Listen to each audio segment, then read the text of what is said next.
नमस्कार। सभी विद्यार्थियों का हार्दिक अभिनंदन। पिछले वीडियो में जब नटी ग्रीष्म ऋतु को आधार बना करके गीत गाती है, उस गीत के संदर्भ में सूत्रधार कहता है कि आर्य साधु गीतम, हे आर्य आपने साधु गीतम अच्छा गीत गाया है। अहो रागबद्ध चित्तवृत्तिरालिखित इव सर्वतोरंग है। अहो अरे रागबद्ध चित्तवृत्तिर आलिखित इव सर्वतोरंग है। आपके इस संगीत की राग से बद्ध चित्त वृत्तिरालिखित इव, कि आपके इस संगीत की राग से जिनके चित्त आकर्षित हो गए हैं, ऐसे दर्शक जो हैं वो सर्वतोरंग है, चारों ओर से चित्र की तरह प्रतीत हो रहे हैं। तद इदानीं कतमत प्रकरणम आश्रित्य एनम आराधयाम है। तद इदानीं तो अब हम कतमत किस प्रकरण को आश्रित आधार बना करके हम इनको प्रसन्न करें। ये जो दर्शक हैं सामने बैठे हुए हैं, जो आपके इस संगीत की ध्वनि से, संगीत की राग से आकर्षित होकर के एक चित्र की तरह प्रतीत हो रहे हैं, बिल्कुल भी इनमें हलचल नहीं हो रही है। बिल्कुल जब हम किसी में दत्तचित्त हो जाते हैं तो बिल्कुल भी हिलते डुलते नहीं हैं। तब वह कहता है कि हम इन दर्शकों को किस प्रकरण को आधार बना करके इनको प्रसन्न करें। नटी कहती है, ननु आर्य मिश्र ये प्रथमम एव आज्ञाप्तम, कि आपने पहले ही आदेशित कर दिया है कि अभिज्ञान शाकुंतलम नाम अपूर्व नाटकम प्रयोगी अधिक्रियताम, कि आपने पहले ही आदेश दे दिया है कि जो अभिज्ञान शाकुंतल नामक जो अपूर्व अनोखा नाटक है उसका हमें प्रयोग करना है, उसी का हमें मंचन करना है। सूत्रधार आर्य सम्यक अनुबोधितो अस्मि, आपने सही ठीक याद दिलाया मुझे कि मैं तो भूल ही गया था। अस्मिन् क्षणे विस्मृतम खलु मया, मैं इस समय भूल गया था कि हमें कौन सा नाटक यहाँ पे नाटक पे प्रस्तुत करना है। तो आपने सम्यक अनुबोधित अस्मि, आपने मुझे ठीक याद दिलाया। कुतः, क्योंकि त्वास्मि गीत रागेण हारिणा पृषभमृत एष राजेव दुष्यंत सारंगेणातिरंसा, कि त्वास्मि गीत रागेण हारिणा पृषभमृत एष राजेव दुष्यंत है, कि त्वास्मि तुम्हारे इस गीत रागेण, इस गीत की राग के कारण, तुम्हारे इस गीत की राग के कारण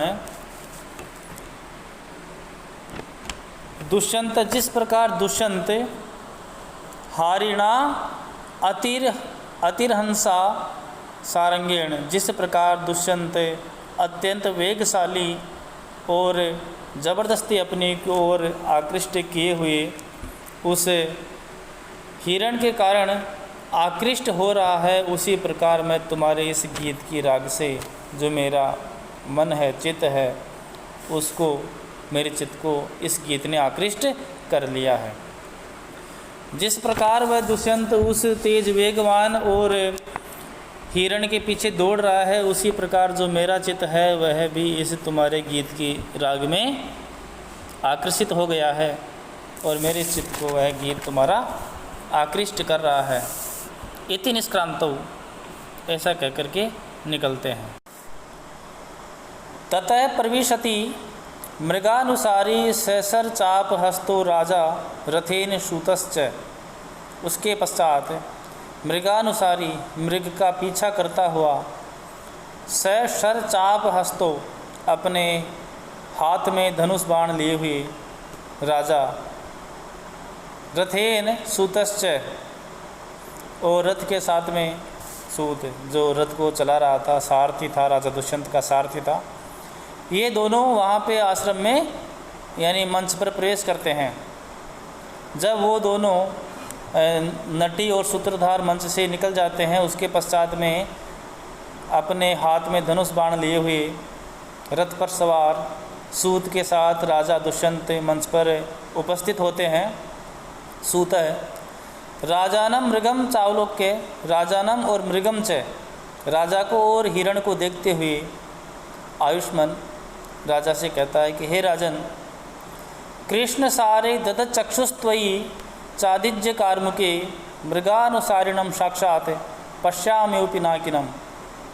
कि हे राजन, कृष्ण सारे त्वयि च ददत चक्षु, यानी चक्षु ददत, कि ये जो कृष्ण सार, जो कृष्ण मृग है, जो हिरण है, इस कृष्ण मृग और आपको देखते हुए चादिज्य कार्मुके, यानी कि धनुष पे बाण चढ़ाए हुए, जिसने धनुष पर बाण चढ़ाए हुए है राजा, उस मृग को, हिरण को मारने के लिए अपनी धनुष पे बाण चढ़ाए हुए है, तो वह सूत कहता है कि इसे कृष्ण सार, जो कृष्ण मृग है, उसको और धनुष पे बाण चढ़ाए हुए आपको देखते हुए मृगानुसारिणम साक्षात पश्चाम एव पिनाकिनम, जो पिनाकी है भगवान शिव है, कि जैसे मैं मृग का पीछा करते हुए साक्षात भगवान शिव को देख रहा हूँ।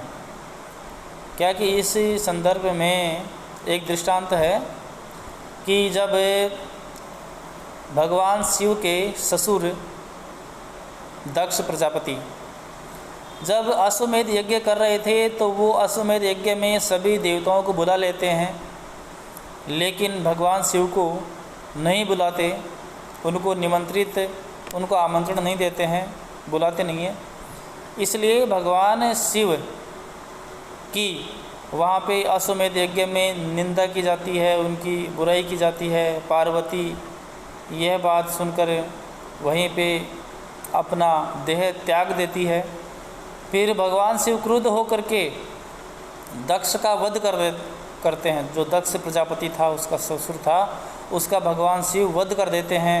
उसके पश्चात जो यज्ञ है वह भयभीत होकर के मृग का रूप धारण करके वहाँ से दौड़ लगाता है। भगवान शिव धनुष लिए हुए उसके पीछे दौड़ते हैं। तो उसी प्रसंग के आधार पर यहाँ जो सूत है वह दुष्यंत से कहता है कि जिस प्रकार भगवान शिव उस यज्ञ रूपी, जो वो मृग रूपी जो यज्ञ था, जिसने मृग का रूप धारण किया था यज्ञ ने, उसके समान आप भी प्रतीत हो रहे हो, ऐसा वह कहता है। फिर आगे है,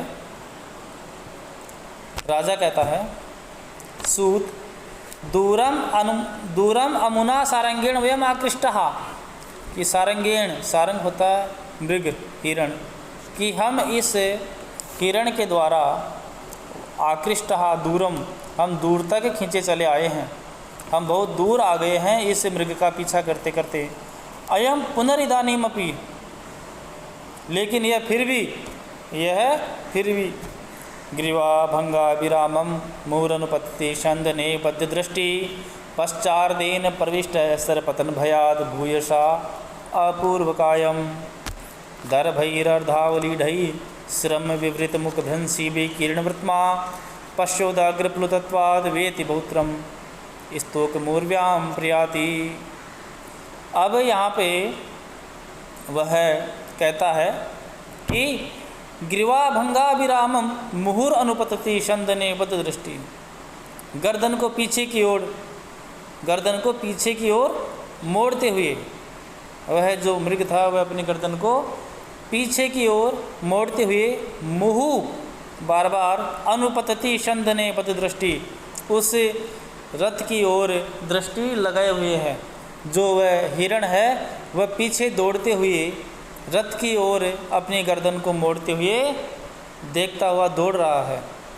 पश्चार्देन प्रविष्ट सरपतन भयाद भूयसा पूर्वकायम, पश्चार्देन जो पीछे का उसका आधा भाग है, हिरण का जो पीछे का आधा भाग है वह प्रविष्ट प्रवेश हो रहा है सरपतन भयाद, बाण लगने के भय से, भूयसा पूर्वकायम, अपना जो आगे का आधा शरीर है उसमें बार बार वह पीछे का आधा शरीर प्रवेश हो रहा है। वह इतनी तेज मृग है, वह इतनी तेज दौड़ रहा है कि उसका जो पीछे का आधा शरीर है वह आगे के भाग में प्रवेश कर रहा है। दर्भैरर्धावलीढै श्रम विवृत मुखभ्रंसी भी किरणवर्तमा, दरभई जो घास के टुकड़े हैं उनको, अर्धावलीडई उनको आधा चबा लिया है। जो घास के टुकड़े थे, घास थी, वह मृग जो पहले घास खा रहा था उस घास को आधा चबा लिया है।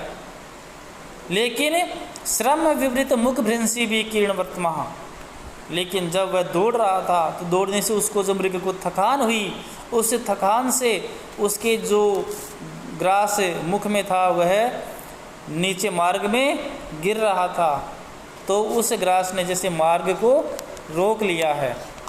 जब हिरण दौड़ लगा रहा था तो उसके मुंह में जो घास के टुकड़े थे जिनको वह आधा चबा लिया था, वो थकान के कारण, दौड़ लगाने के कारण मार्ग में गिर रहे थे।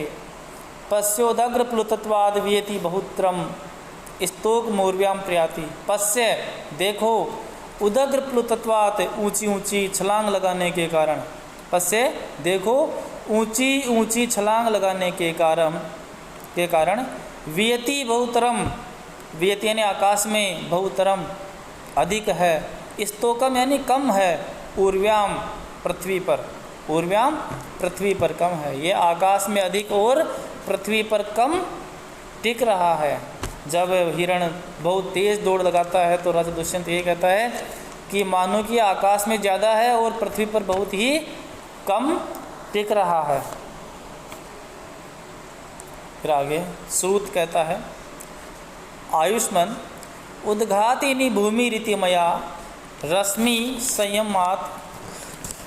संयमनाथ रथस्य मंदीकृतो वेग है कि हे आयुष्मान, उद्घातिनी भूमि, जो भूमि है वह ऊंची नीची आ गई है। आगे गड्ढे थे रास्ते में, कि ऊंची नीची भूमि आ जाने के कारण मया मेरे द्वारा रश्मि संयमनाद लगाम खींचने के कारण, लगाम को नियंत्रित करने के कारण रथस्य वेग मंदीकृतो, जो रथ का वेग है वह मैंने कम कर दिया है, धीमा कर दिया है। कि भूमि ऊंची नीचे आने के कारण मैंने रथ का जो वेग है वह रश्मियाँ जो लगाम थी उनको नियंत्रित करके रथ का वेग मैंने कम कर दिया है।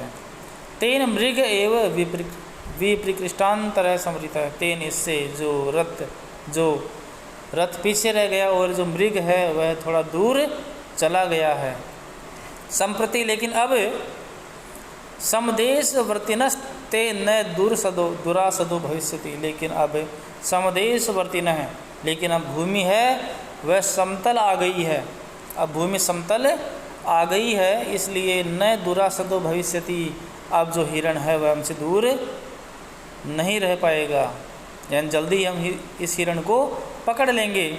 राजा तेन ही मुच्यंताम अभिशवः, तो जल्दी से आप लगाम छोड़ दीजिए। उस सूत उस सारथी से कहता है राजा दुष्यंत, तो अब शीघ्र ही तुम इस लगाम को छोड़ दो। सूते यद आज्ञापयतु आयुष्मान, यद आज्ञापयतु आयुष्मान, कि जैसा आप आज्ञा देते हैं। रथ वेगम निरूप्य, रथ के वेग का निरूपण करते हुए आयुष्मान पश्य पश्य, राजन देखो देखो, मुक्तेषु रश्मिषु निरायत पूर्वकाया, मुक्तेषु रश्मिषु निरायत पूर्वकाया निष्काम्प चामर शिखा निवृतोर्ध्वकर्णा आत्मोदतैरपि रजोभिरंगनया धावन्त्यमृगजवाक्षमये वृथ्या। कि मुक्तेषु रश्मिषु निरायत पूर्वकाया, रश्मिषु लगाम को, मुक्तेषु छोड़ देने पर, लगाम को छोड़ देने पर, निरायत पूर्वकाया, जो घोड़े हैं, रथ के जो घोड़े हैं वो आगे से लंबे हो गए हैं, लंबी लंबी छलांग लगा रहे हैं, तो वो थोड़े लंबे से प्रतीत हो रहे हैं, आगे के भाग से थोड़े लंबे प्रतीत हो रहे हैं। निष्कंप चामर शिखा, इसकी जो कलंगी की जो शिखा है, इन घोड़ों के कलंगी की जो शिखा है वह निष्कंप, कंपन रहित हो गई है। और निवृतोर्ध्व कर्णः, और जो कर्ण हैं इसके बिल्कुल सीधे हैं, इन घोड़ों के जो कर्ण हैं, जो कान है वो बिल्कुल सीधे खड़े हैं। आत्मोधत्तैरपि रजो विलंघनीय धावन्त्यमि मृगजवाक्षमयेव रथ्या, जो घोड़े हैं वो आत्मोधत्तैरपि रजो भी, जो अपने पैरों से उठाएगी जो धूल है, जो धूल के कण जब तेज़ दौड़ते हैं तो धूल के कण ऊपर उठते हैं, तो जो धूल के कण हैं वो भी इसका अतिक्रमण नहीं कर पा रहे हैं। जो पैरों से धूल उठ रही है वह भी इन घोड़ों से पीछे रह गई, वह धूल भी घोड़ों से आगे नहीं जा पा रही है। धावंती अमी मृगजवा समये वृत्या, कि इतनी तेज़ दौड़ रहे हैं घोड़े कि मानो कि जो मृग हिरण है उसके वेग को ये सहन नहीं कर पा रहे हैं। यानी कि हम इस मृग से भी हम तेज़ दौड़ेंगे, यानी जो हिरण है उसके वेग को मानो कि ये सहन नहीं कर पा रहे हैं, इसलिए बहुत तेज़ ये दौड़ रहे हैं।